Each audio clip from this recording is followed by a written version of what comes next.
আসসালামু আলাইকুম সবাইকে। আশা করছি সবাই অনেক অনেক বেশি ভালো আছেন। আজকে আমরা অর্থনীতি প্রথম পত্রের পঞ্চম অধ্যায়ের লেকচার 4 নিয়ে আলোচনা করব এবং এই ক্লাসটি খুবই গুরুত্বপূর্ণ, কারণ আজকের যেই টপিকগুলো আমরা আলোচনা করব এখান থেকে তুমি 10 মার্কসের একটা সৃজনশীল প্রশ্ন কমন পাবা। সেটি হচ্ছে শ্রমের গতিশীলতা থেকে। শ্রমের গতিশীলতা খুবই গুরুত্বপূর্ণ এবং এখান থেকে 10 মার্কসের একটা সৃজনশীল আসবেই। যে আমি প্রথমে তোমাদের একটু আলোচনা করি যে গতিশীলতা শব্দটা মানে কি বোঝায়। গতিশীলতা মানে হচ্ছে পরিবর্তন। গতিশীলতা মানে কি? পরিবর্তন। এখন এটা কিন্তু তুমি ফিজিক্সের ভাষায় চিন্তা করলে হবে না, অর্থনীতির ভাষায় যদি আমি সহজ করে বলি সেটা হচ্ছে কি? পরিবর্তন। এখন শ্রমের পরিবর্তন মানে কি বোঝাচ্ছি দেখো। শ্রমিক এক পেশা থেকে অন্য পেশা, এক স্থান থেকে অন্য স্থান, এক স্তর থেকে অন্য স্তর। যেমন আগে ছিল নিম্ন স্তর, এখন উনি প্রমোশন পেয়ে মধ্য স্তরে। আগে ছিল মধ্য স্তর, এখন তিনি প্রমোশন পেয়ে উচ্চ স্তরে চলে আসছে। এটাকে বলা হচ্ছে শ্রমের গতিশীলতা। তার মানে এক পেশা থেকে অন্য পেশা, এক শিল্প থেকে অন্য শিল্প, এটাকে আমরা বলতে পারবো হচ্ছে শ্রমের গতিশীলতা। আমরা একটু দেখি, সেটা হচ্ছে দেখো, শ্রমের গতিশীলতা বলতে শ্রমিক তার প্রয়োজনে তার পেশা পরিবর্তন করতে পারবে, কর্মস্থল পরিবর্তন করতে পারবে এবং স্তরের পরিবর্তন করতে পারবে। তাকে আমরা বলবো হচ্ছে শ্রমের গতিশীলতা। তাহলে দেখো, শ্রমিক এক স্থান থেকে অন্য স্থান, এক পেশা থেকে অন্য পেশা, এক স্তর থেকে অন্য স্তরে, এক শিল্প থেকে অন্য শিল্পে স্থানান্তরকে বলা হচ্ছে শ্রমের গতিশীলতা। যেমন এক পেশা থেকে অন্য পেশা, এখন মনে করো উনি হচ্ছেন কৃষিকাজ করছে, এরপর হচ্ছে পোশাক শিল্পে যোগদান করেছে, অথবা উনি হচ্ছেন মানে মাছ চাষ করছে। তার মানে এক পেশা থেকে অন্য পেশা, এক স্থান থেকে অন্য স্থান। আগে ছিল চট্টগ্রাম, এখন হয়ে গেছে ঢাকাতে। আগে ছিল রাজশাহী, এখন চলে আসছে হচ্ছে সিলেটে। আবার এক স্তর থেকে অন্য স্তর, আগে ছিল নিম্ন স্তরের কর্মকর্তা, এখন হচ্ছে মধ্য স্তরের কর্মকর্তা। তাকেই বলা হচ্ছে তোমার হচ্ছে শ্রমের গতিশীলতা। আশা করি বিষয়টা তোমরা বুঝতে পেরেছো। এখন গতিশীলতা হচ্ছে 4 ধরনের। একটা হচ্ছে ভূগোলিক, একটা হচ্ছে পেশাগত, একটা হচ্ছে শিল্পগত, একটা হচ্ছে স্তরগত। এইখান থেকে তুমি 10 মার্কসের একটা সৃজনশীল কমন পাবা। সেটা হচ্ছে একটা উদ্দীপক দেওয়া থাকবে এবং প্রয়োগ এবং উচ্চতর দক্ষতার প্রশ্নে কোন ধরনের গতিশীলতা সেটা তোমাকে তুলে ধরতে হবে। তাহলে দেখো, একটা হচ্ছে ভূগোলিক। শব্দটা দেখে কিন্তু বোঝা যাচ্ছে ভূগোলিক মানে হচ্ছে একটা দেশের ভূগোলিক সীমারেখার মধ্যে অথবা বাইরে, যে কোনো একটা হতে পারে। তাহলে ভূগোলিক গতিশীলতা, তাহলে একটা হচ্ছে দেশের ভিতরে এক স্থান থেকে অন্য স্থান, অথবা দেশ থেকে দেশের বাইরে, এক দেশ থেকে অন্য দেশে, এটা হচ্ছে ভূগোলিক। আর পেশাগত হচ্ছে এক পেশা থেকে অন্য পেশা। আগে ছিল জেলে, এখন হচ্ছে তোমার হচ্ছে শ্রমিক। আগে ছিল তোমার হচ্ছে রাজমিস্ত্রি, এখন হয়েছে কাঠমিস্ত্রি। এটা হচ্ছে পেশাগত, এক পেশা থেকে অন্য পেশা। শিল্পগত, এক শিল্প থেকে অন্য শিল্পে। আগে ছিল চা শিল্পে, এখন চলে আসছে হচ্ছে পোশাক শিল্পে। আগে ছিল হচ্ছে তোমার চামড়া শিল্পে, এখন চলে আসছে হচ্ছে তোমার তাঁত শিল্পে। এটা হচ্ছে এক শিল্প থেকে অন্য শিল্পে। আবার স্তরগত মানে হচ্ছে আগে ছিল নিম্ন স্তরের ব্যক্তি, এখন হয়ে গেছে প্রমোশন পেয়ে মধ্য স্তরের, অথবা আগে ছিল উচ্চ স্তরের, এখন ডিমোশনের কারণে তোমার হচ্ছে যে কোনো একটা অপারগতার কারণে ওনাকে কি করা হয়েছে, তোমার হচ্ছে নিম্ন স্তরের বা মধ্য স্তরের ব্যক্তি বর্গ করে দেওয়া হয়েছে। তাহলে সেটা হচ্ছে স্তরগত পরিবর্তন। তাহলে আয়তন কেন্দ্রিক হলে ভূগোলিক, পেশা হলে পেশাগত, শিল্প হলে শিল্পগত। আর যদি তোমার হচ্ছে স্তরগত হয়, উচ্চ স্তর, মধ্য স্তর, নিম্ন স্তর, তখন তাকে আমরা বলবো হচ্ছে স্তরগত গতিশীলতা। তাহলে একটু বিস্তারিত টপিকগুলো নিয়ে একটু আলোচনা করি। আর প্রথমে আমরা যে বিষয়টা দেখব সেটা হচ্ছে তোমার এই পাশে একটু খেয়াল করো, ভূগোলিক গতিশীলতা। দেখো, শ্রমিক তার কাজের উদ্দেশ্যে এক স্থান থেকে অন্য স্থান, এক দেশ থেকে অন্য দেশে স্থানান্তর হওয়াকে বলা হচ্ছে ভূগোলিক গতিশীলতা। তার মানে এক স্থান থেকে অন্য স্থান, এক দেশ থেকে অন্য দেশে। যেমন ঢাকার কোনো মাছ বিক্রেতা খুলনায় গিয়ে যদি মাছ বিক্রি করে, তার মানে হচ্ছে স্থান পরিবর্তন করেছেন, তাকে আমরা বলবো হচ্ছে ভূগোলিক গতিশীলতা। এখন ভূগোলিক গতিশীলতা 2 ধরনের হতে পারে, একটা হচ্ছে অভ্যন্তরীণ, একটা হচ্ছে আন্তর্জাতিক গতিশীলতা। তাহলে অভ্যন্তরীণ গতিশীলতা, একটা হচ্ছে কি আন্তর্জাতিক গতিশীলতা। তার মানে একটু আগে দেখো, মাছ বিক্রেতা ঢাকা থেকে চলে আসছে কোথায়, খুলনাতে। এই যে ঢাকা থেকে খুলনাতে। এখন তোমার কাছে আমার প্রশ্ন, ঢাকা এবং খুলনা এটা কি বাংলাদেশের বাহিরে নাকি ভিতরে? অবশ্যই তুমি এক কথায় উত্তর দিও, বাংলাদেশের ভিতরে। এই যে মনে করো ঢাকা এখানে, আর খুলনা হচ্ছে এই জায়গার মধ্যে, এটা হচ্ছে খুলনা। খুলনার কেউ থাকলে কমেন্ট করে জানাও, ঢাকার কেউ থাকলে কমেন্ট করে জানাও। তাহলে একটা দেশের অভ্যন্তরীণে এক জেলা থেকে অন্য জেলায়, এক স্থান থেকে অন্য স্থান, অথবা ঢাকা থেকে সিলেট হতে পারে, অথবা চট্টগ্রাম থেকে হচ্ছে বরিশালে হতে পারে। তার মানে এক স্থান থেকে অন্য স্থান, একটা দেশের ভৌগোলিক সীমারেখার মধ্যে, তাকে আমরা বলবো হচ্ছে অভ্যন্তরীণ গতিশীলতা। আবার অন্যদিকে আন্তর্জাতিক গতিশীলতা কীরকম একটু খেয়াল করো, দেখো এটা হচ্ছে বাংলাদেশের চট্টগ্রাম থেকে যদি মনে করো হচ্ছে ইউএসএ আমেরিকাতে চলে যায়, অথবা হতে পারে হচ্ছে রাশিয়াতে চলে যায়, অথবা হতে পারে তোমার হচ্ছে সৌদি আরবে চলে যায়, তার মানে বাংলাদেশ থেকে সৌদি আরবে, বাংলাদেশ থেকে ওমানে, বাংলাদেশ থেকে আমেরিকাতে, আবার তোমার হচ্ছে ইন্ডিয়া থেকে আমেরিকাতে, মানে এক দেশ থেকে অন্য দেশে, তাকে আমরা বলবো হচ্ছে আন্তর্জাতিক গতিশীলতা। আশা করি তোমরা দুইটা বিষয় বুঝতে পেরেছো, দেশের ভিতরে হলে অভ্যন্তরীণ, দেশের বাইরে হলে আন্তর্জাতিক গতিশীলতা। আশা করছি তোমরা সহজে বিষয়টা বুঝতে পেরেছো। আচ্ছা, এরপরে ডেফিনেশনটা এখানে দেওয়া আছে, দেখো একই পেশায় বা শিল্পে এক স্থান থেকে অন্য স্থানে গিয়ে কাজ করাকে বলা হচ্ছে অভ্যন্তরীণ গতিশীলতা। যেমন একজন শিক্ষক ঢাকার কোনো কলেজে থেকে স্থানান্তরিত হয়ে চট্টগ্রামের কোনো কলেজে গিয়ে শিক্ষকতা করলে তাকে আমরা বলবো হচ্ছে অভ্যন্তরীণ গতিশীলতা। তার মানে হচ্ছে এক স্থান থেকে অন্য স্থানে গিয়ে, কিন্তু দেশের ভিতরে হতে হবে, শর্ত হচ্ছে কোনটা, দেশের ভিতরে। আর দেশের বাইরে চলে গেলে তাকে আমরা বলবো হচ্ছে কি আন্তর্জাতিক গতিশীলতা। যেন বাংলাদেশের শ্রমিক, বাংলাদেশের ডাক্তার, বাংলাদেশের ইঞ্জিনিয়ার অন্য দেশে গিয়ে কাজ করে, তাকে আমরা বলবো হচ্ছে আন্তর্জাতিক গতিশীলতা। আচ্ছা, এরপরে হচ্ছে পেশাগত গতিশীলতা। দেখো পেশাগত গতিশীলতা হচ্ছে দুই ধরনের হতে পারে, একটা হচ্ছে আনুভূমিক গতিশীলতা, আর একটা হচ্ছে উলম্ব গতিশীলতা। একটু আলোচনা করব। তাহলে দেখো পেশাগত গতিশীলতা কি একটু দেখো, শ্রমিক এক পেশা থেকে অন্য পেশায় পরিবর্তিত হয়ে কাজ করাকে বলা হচ্ছে পেশাগত গতিশীলতা। যেমন কোনো ব্যক্তি কৃষিকাজ ছেড়ে যদি পোশাক কারখানায় শ্রমিক হিসেবে কাজ করে, আগে ছিল কৃষিকাজ, এখন হয়ে গেছে কি তোমার হচ্ছে পোশাক কারখানার শ্রমিক, তাহলে আমরা তাকে বলবো হচ্ছে পেশাগত গতিশীলতা। মানে একজন হচ্ছে মনে করো কৃষিজীবী যে কৃষিকাজ করতো, এখন সেখান থেকে হয়ে গেছে মনে করো যে কোনো একটা শিল্প প্রতিষ্ঠানের শ্রমিক, তাহলে এটা হচ্ছে পেশাগত পরিবর্তন, তার মানে পেশা পরিবর্তন করা। এটা আমাদের ক্ষেত্রেও হতে পারে, মনে করো একজন টিচার উনি হচ্ছেন এখন ব্যাংকে জব করছে টিচিং প্রফেশন বাদ দিয়ে, এটা হচ্ছে পেশাগত গতিশীলতা। আবার হচ্ছে একজন ডাক্তার, উনি হচ্ছেন একজন টিচিং প্রফেশনে চলে আসছে, তাহলে তাকে আমরা বলবো হচ্ছে পেশাগত গতিশীলতা। এখন পেশাগত গতিশীলতা আবার দুই ধরনের, গুলিয়ে ফেলিও না, একটু মনোযোগ দিয়ে দেখো। একটু আগে পেয়েছিলাম ভৌগোলিক ছিল দুই ধরনের, আবার পেশাগত কয় ধরনের, দুই ধরনের। একটা হচ্ছে আনুভূমিক গতিশীলতা, আর একটা হচ্ছে উলম্ব গতিশীলতা। এক নাম্বার কি হবে আনুভূমিক, দুই নাম্বার হচ্ছে উলম্ব। আনুভূমিক মানে কি, আমরা যদি এই যে অর্থনীতির যতগুলো চিত্র ছিল, একটা হচ্ছে লম্ব অক্ষ, এটা হচ্ছে ভূমি অক্ষ।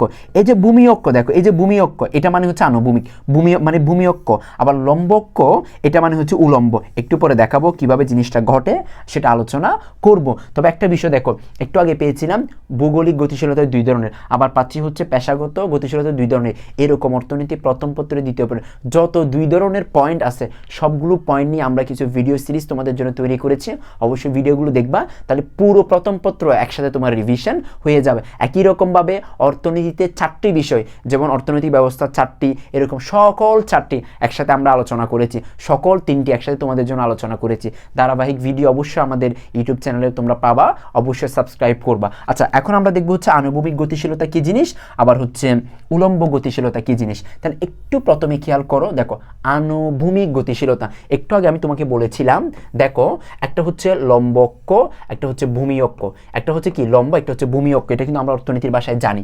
এখন তুমি যেটা একটু খেয়াল করবা, যে কোনো একটা প্রতিষ্ঠানে দেখো একটা হচ্ছে নিম্ন স্তরের ব্যক্তিবর্গ, তাকে খারাপ ফোরম্যান, সুপারভাইজার, আবার মধ্য স্তরে হচ্ছে বিভাগীয় ব্যবস্থাপক, সহকারী ব্যবস্থাপক, এরিয়া ম্যানেজার, আবার উচ্চ স্তরের ব্যবস্থাপক তাকে চেয়ারম্যান, পরিচালনা পরিষদ। তার মানে যে কোনো একটা প্রতিষ্ঠান আমরা তিন স্তরের ব্যক্তিবর্গ পাই, একটা হচ্ছে নিম্ন স্তর, একটা হচ্ছে মধ্য স্তর, একটা হচ্ছে উচ্চ স্তর। তাহলে নিম্ন, মধ্য, উচ্চ।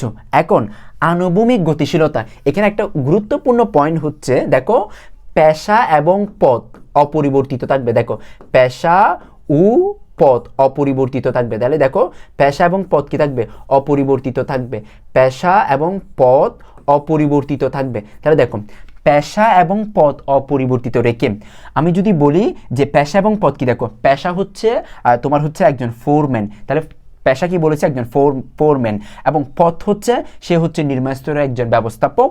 এবং এখন উনি যদি এই প্রতিষ্ঠান থেকে অন্য কোনো প্রতিষ্ঠানে চলে যায়, যেমন শিপনের প্রতিষ্ঠান থেকে যদি নিপনের প্রতিষ্ঠানে চলে যায়, তার মানে শিপনের প্রতিষ্ঠানে ছিল, সেখান থেকে উনি নিপনের প্রতিষ্ঠানে যাচ্ছে, তবে তার পেশা পরিবর্তন হয়নি, তার পদ পরিবর্তন হয়নি, তাকে আমরা বলবো হচ্ছে আনুভূমিক গতিশীলতা, যেটা ভূমি অক্ষের সমান্তরাল। তার মানে আগে নিম্ন স্তরে ছিল, এখনও কি আছে, উনি নিম্ন স্তরে আছে, তবে কন্ডিশন হচ্ছে কি দেখো, তার পেশা পরিবর্তন হবে না, তার পথ পরিবর্তন হবে না। তাহলে যদি এই দুটো অপরিবর্তিত রেখে এক প্রতিষ্ঠান থেকে অন্য প্রতিষ্ঠানে যদি পরিবর্তন করে, তখন তাকে আমরা বলবো হচ্ছে আনুভূমিক গতিশীলতা। তাহলে আনুভূমিক গতিশীলতা বলতে কি বোঝাচ্ছি দেখো, পেশা এবং পথ অপরিবর্তিত রেখে, পেশা এবং পথ পরিবর্তন না করে এক প্রতিষ্ঠান থেকে অন্য প্রতিষ্ঠানে এক স্থানান্তর করাকে বলা হচ্ছে কি আনুভূমিক গতিশীলতা।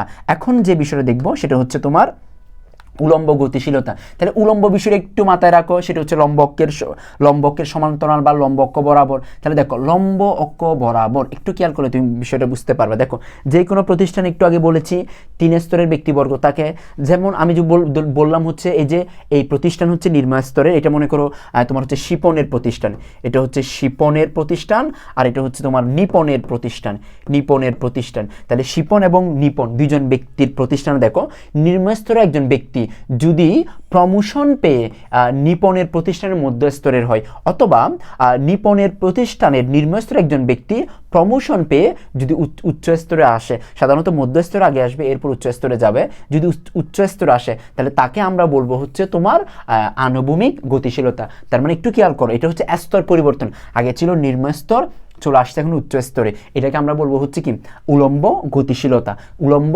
গতিশীলতা। আশা করি তোমরা বিষয়টা বুঝতে পেরেছো। তাহলে আনুভূমিক মানে কি, পেশা এবং পথ অপরিবর্তিত, যে উনি যে পেশায় আছে সেই পেশা থাকবে, উনি এখন যে পদে আছে সেই পদ থাকবে, তবে এক প্রতিষ্ঠান থেকে অন্য প্রতিষ্ঠানে চলে যাবে।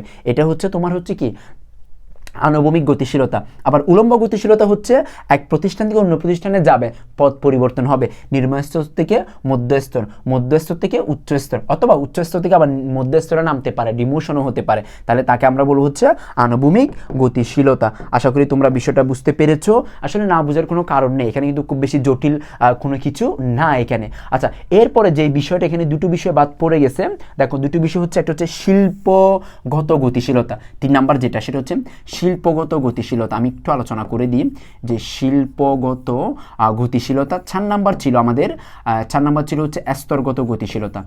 স্তরগত গতিশীলতা, স্তরগত গতিশীলতার সাথে এটা কিন্তু মিলে যাবে, একটু দেখো স্তরগত গতিশীলতার সাথে উলম্ব গতিশীলতা মিলে যাবে। আচ্ছা, শিল্পগত গতিশীলতা মানে হচ্ছে এক শিল্প থেকে অন্য শিল্পে, যেমন আগে ছিল হচ্ছে তোমার চা শিল্পে, এখন চলে গেছে পোশাক শিল্পে, আগে ছিল হচ্ছে পোশাক শিল্পে, এখন চলে গেছে হচ্ছে তোমার তাঁত শিল্পে, তাকে আমরা বলবো হচ্ছে শিল্পগত গতিশীলতা, মানে এক শিল্প থেকে অন্য শিল্পে।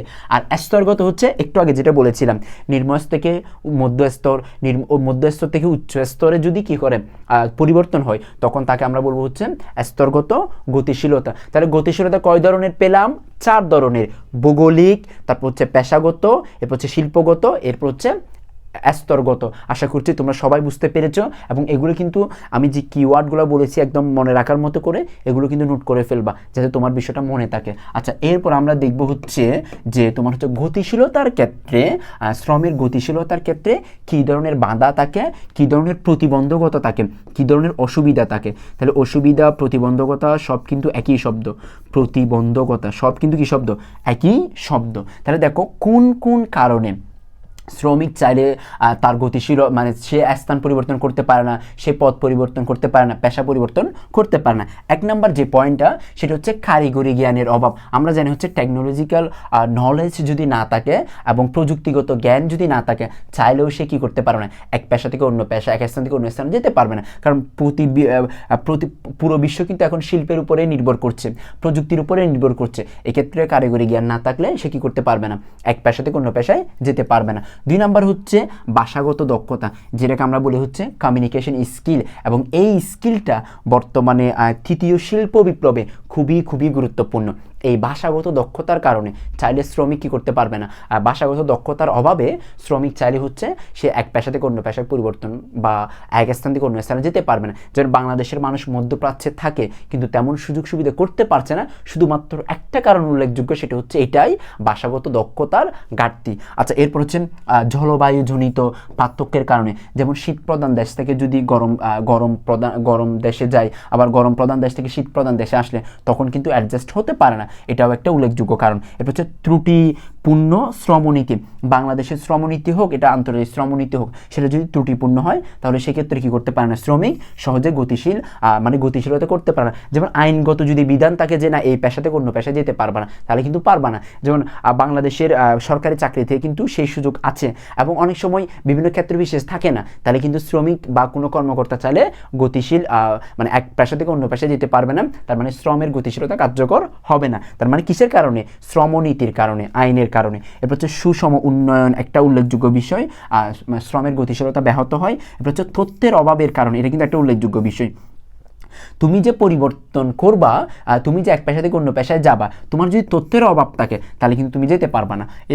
7 নম্বর যে পয়েন্টটা সেটা হচ্ছে যোগাযোগ ব্যবস্থা।